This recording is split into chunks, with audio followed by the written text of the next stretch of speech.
சுற்றி சூழல் விழிப்புணர்வு செய்திகள்.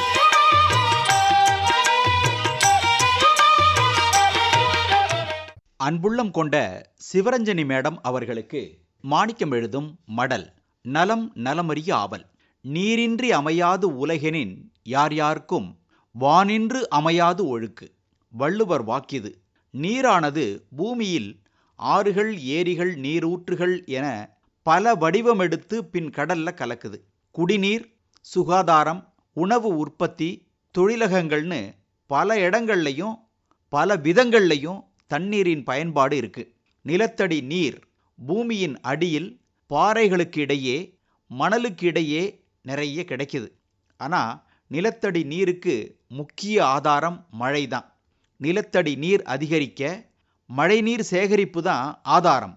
மழை நீரை சேமிக்க தவறினால் அப்புறம் நிலத்தடி நீர்வளம் கேள்விக்குறியாயிடும். இப்படி சேகரிக்கப்படும் மழை நீர் மக்களின் பயன்பாட்டுக்காக கிணறுகள், ஆழ்குழாய் கிணறுகள் மூலம் உறிஞ்சப்படுது. சிவரஞ்சனி மேடம், ஒரு முக்கியமான தகவல். சேகரிக்கப்படும் நீரினை விட உறிஞ்சப்படும் நீரின் அளவு அதிகமாகும் போது சுற்றுச்சூழல் அமைப்பில் பெருமளவு விரும்பத்தகாத மாற்றங்கள் ஏற்படுது. பூமியில் 70% தண்ணீரும் 30% நிலப்பரப்பும் இருக்கு. தண்ணீரின் அளவு அதிகம்தான். 30% நிலப்பரப்பில் வாழும் மனிதர்களுக்கு போதுமான நீரை 70% நீர்ப்பரப்பினால் வழங்க முடியல. ஏன்? பூமியில் உள்ள மொத்த நீரில் 3% மட்டுமே பயன்பாட்டுக்கு உகந்ததா இருக்கு, நல்ல தண்ணியா இருக்கு. மனிதன் உள்ளிட்ட எல்லா உயிரினங்களும் வாழ்வதற்கு மிக முக்கிய ஆதாரமான தண்ணீரின் தட்டுப்பாட்டை தவிர்க்க வீட்டிலும், விவசாயத்திலும், தொழிற்சாலைகளிலும் என எல்லா இடங்கள்லையும் தண்ணீரை சிக்கனமா பயன்படுத்தணும். பயன்பாட்டுக்கு உகந்ததாக இல்லாமல் உப்பு, காரத்தன்மை அதிகமுள்ள நீரை சுத்திகரித்து மனித உபயோகத்துக்கு ஏற்றதா மாற்றுவதன் மூலம் தண்ணீர் தட்டுப்பாட்டை போக்க முடியும். தண்ணீரின்றி எந்த உயிரினமும் இந்த பூமியில் வாழ இயலாது. இதை புரிஞ்சு செயல்படணும்.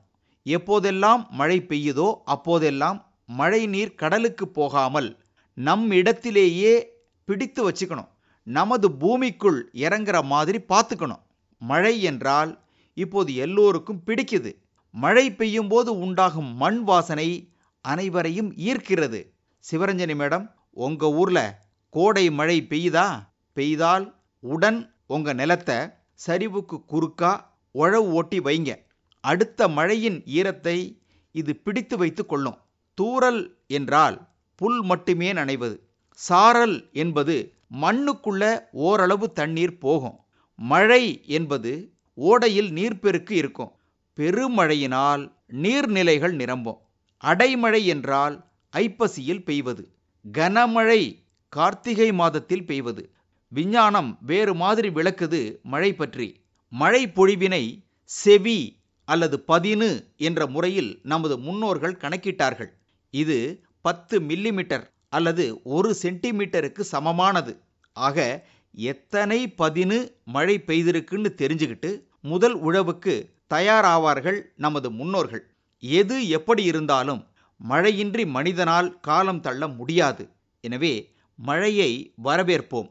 மழை நீரை சேமிப்போம். மழை நீரை சிக்கனமாக பயன்படுத்துவோம். இப்படிக்கு மடல் மாணிக்கம்.